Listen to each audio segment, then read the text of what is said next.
most sales coaches hear the same excuses all over again. I don't have enough money, I need to think about it, I need to speak with my wife. And that's exactly what keeps 99% of the coaches stuck between 5 to 10,000 per month. But look, in this video I'm going to break down exactly on how can you actually handle all those objections and actually start charging high ticket prices and closing deals directly on a call. It's completely the same system that me and my clients like Chelsea, who had over 9.7 thousand US dollars in first 5 days used, as well like Rafael, who got over 15K in monthly recurring revenue in just 2 months. So most of you think that you basically first of all need to handle objections, and the objections can come by the end of the call. However, it's not that true. Objections do come at the beginning of the call, in the discovery. And the reason for it is because you don't ask the right type of question. You're asking questions simply so you can say, I asked questions. Like, you really don't care about the questions you asked, and you need to really understand it. Like, you need to be that leader. You need to really like go by the flow. They need to like start thinking and actually understanding like, I'm really fucked up, I'm really in the wrong position. And this is what you have to do in discovery call. Like, for example, you have to start asking questions like, okay, like, what's your goal? You know, my goal is to hit 10,000 per month. I guess like, what's really stopping you from hitting the goal of 10K per month? Well, I mean, I think this and that. And then basically you just ask, okay, and why haven't you done something about it? Like, why haven't you taken action on it? Oh, well, I actually did this, and did. Well, how did it actually work? You always have to go really deep into their problem and let them think about it. Because look, if you ask them a generic question like, how much money you right now make? 5K per month. Where do you want to be? 10K per month. Like, are you committed? Yes, I'm committed. Like, you really need to go really in depth about what you're asking. And they really need to understand that they are right now fucked up. And this is the only way you can close deals. No matter how good your objections are, even though like a lot of people say it's all about handling objections, it's not.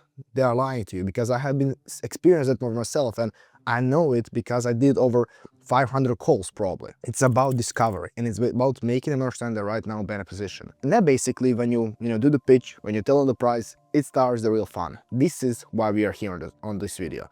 This is exactly how you can handle objections they give it to you. So here are 4 main objections coaches usually get on a call. Number 1 will be, I have to think about it. Number 2 will be, I don't have any money. Number 3 will be basically having the partner and partner problem. And number 4 will be burnt in the past or having bad experience. So I will start with number 1. I had to think about it. Pretty much for all of them, you have to follow the same framework. So here exactly how do we start. So first of all, you have to, of course, always remove the price, remove the think about it, and basically just come back on value. Like, man, besides the money, besides everything, do you feel like this can actually help you to get your goal of 10K per month? They will say yes. You ask, why do you think it can actually help you out? They'll explain you why they think that. Then basically you ask, okay, so what about my full process stands out the most? Like, what do you mostly like about it? They will tell you that. Then basically you have to ask them the really important question. Like, look, man, hypothetically, we get you on board right now. We scale you to 10K per month. We gave you that ability to travel the world, work with people who you want to work, provide for your family. Like, do you think that would be the worth, 6K investment to you? Now, most likely they will say yes, right? Because they see the value. They understand actually you can help them out. But they will again come back, of course, on the thing, well, look, man, don't get me wrong. I understand you can help now, but I just don't have money right now. I have to think about it. I have to see if this is the right thing for me. Then you simply ask them, look, man, like, you feel sold on price. You feel like actually, I can help you out with this. I guess like what's really on your mind that's making you think about it. And then basically they will start with all of these different things. Then you have 2 things that you first have to do before you move into the actual objections. You have to check out the price and you have to check out the partner, right? And this is basically where 2 of those mix, price and partner, where you go like this. You ask them like, okay, man, like, look, whatever the price is, for me that's 6,000. Like, is it doable right now? Can you even put down 6,000 right now? If they can't, like, just simply ask them, like, if you don't mind being transparent, how much can you put down? And then basically start offering the payment plans, right? Now, if they have, just simply move to the partner and ask them, like, do you have anyone, who as well you have to speak with this and actually, move forward with this decision? If they say yes, then you go into handling objection about the partner. If they say no, you go straight into fear. But now I will go straight into partner. What do you actually do if they say, yes, I have someone to actually speak to first and I can make a decision without a person? I'll first of all ask them like, look, man, does that person know that you're on this call today? They will say yes. Is he even support you on solving this problem? Then if you did all of the part before correctly, you can just simply ask them like, you said it to me, like, the investment is worth to you. Do you feel like they will say the same? And then you have, multiple answers they can give you. Yes, I think so. No, I don't think so. I don't know. That's the reason why I need to speak with them. But that's a good thing. Why? Because then you can simply ask them like, what happens if they say no? What happens if you actually get to them with this idea that you want to do, you feel like you can help you out, and they say, no, I don't want to hear about it. I don't want to do this. What will happen then? Like, is it going to actually stop you from achieving your goals and making over 10,000 per month? And you have to do that because they need to understand they actually need to be someone who is making the decisions, and someone else can't really stop them into achieving their goals. And you can as well ask like, look, is the conversation you're going to have with that person, is it more permission, or is it just letting them know that this is something you want to do? And look, even if it's like permission, then simply go down for a deposit. Let them put a deposit down of 100, 200 euros or dollars, simply basically so it can be one step in. And the other thing why they should do it is because it's going to be way easier to actually convince the partner into doing that. Because look, if you let them know that, for example, I have put $100 into something and I had my business partner, okay, I have found something that I think it works or it might help, versus I have found something that I think it will work. I have even put $100 down because I really believe into this, and that's how, committed I am. And it's just, your permission, and I really think you can help them out. I mean, you'll help over 100 people to do the same thing.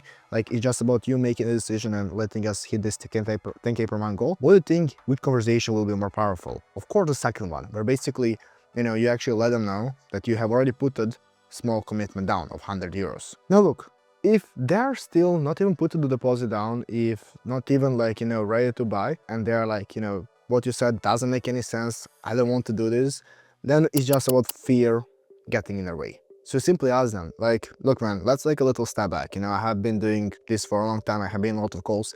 Like, why do you actually think that you had to think about it, or that you can make decision on a call? Like, is it some little bit of fear or hesitancy creeping in? Most likely they will say yes. Then basically it's all about making them feel comfortable. And this is what you have to solve by your own. You have to actually have this conversation with them where you will make them understand this is the right situation, take that action. And if they actually feel that way, and if they feel like you're listening to them, they will buy. They will either put deposit down or actually pay you the full amount upfront. Now, like, why does objections actually happen? Well, they happen because of the fear, because people are scared to take decisions. And it's a really bad thing, because look, if someone tells to me like, I just don't make decisions this way, I just don't, want to make decisions on call, I simply ask them like, look, man, right now you're in bad position, right? Like, you're not making 10,000 per month, you are not able to travel the world, you're not able to provide for a family. I guess, if you have been doing these decisions all the same way for all of your life, where did that actually get you? Did it get you in position from where you want to change, right? They will say yes, they will understand they are actually wrong. Most of the time your prospects are in wrong. They need a change. That's the reason why they came to you in the first place. If they didn't need your help, they wouldn't book the call. So you just always have to have that in mind when you're actually closing deals. And trust me, your closing rate is just going to increase so much. Of course, there are a lot more to need to go in depth and all this stuff, but I guess if you don't actually have the call in the first place, you can't really close them, right? But look, don't worry, that's exactly what we help with as well. And if you're someone who's a coach, online coach, making between 5,000 to 10,000 per month, you have actually struggled with booking the calls and closing the deals, all you have to do is just click the link in the description and just book a completely free call with me, where you can see if we are a good fit or not, and actually to see if maybe I can help you out to fix your problem. And if you aren't maybe in that position yet, don't worry, look, just click somewhere here on the screen where I'm going to show you in the next video exactly how can you actually start booking in some calls with my exact Instagram strategy. Look guys, exactly because the video you have right now watched, I think that you actually understand the reason why this is the best space to be in. But this is the online coaching business where you can literally make as much money as you want. So imagine that you're right now booking 20 calls per month, which is not even that much, it's super low. But let's imagine that you're only booking that. The closing rate is super low, like around, let's say 20%. And that you're closing 20% of the deals on 3K package. If you do the math, that's 4 deals on 3K package, which is going to be $12,000 per month. Like, it's that simple, guys. If you're bad at this, you will make money. If you're good at this, you will make a bunch of money.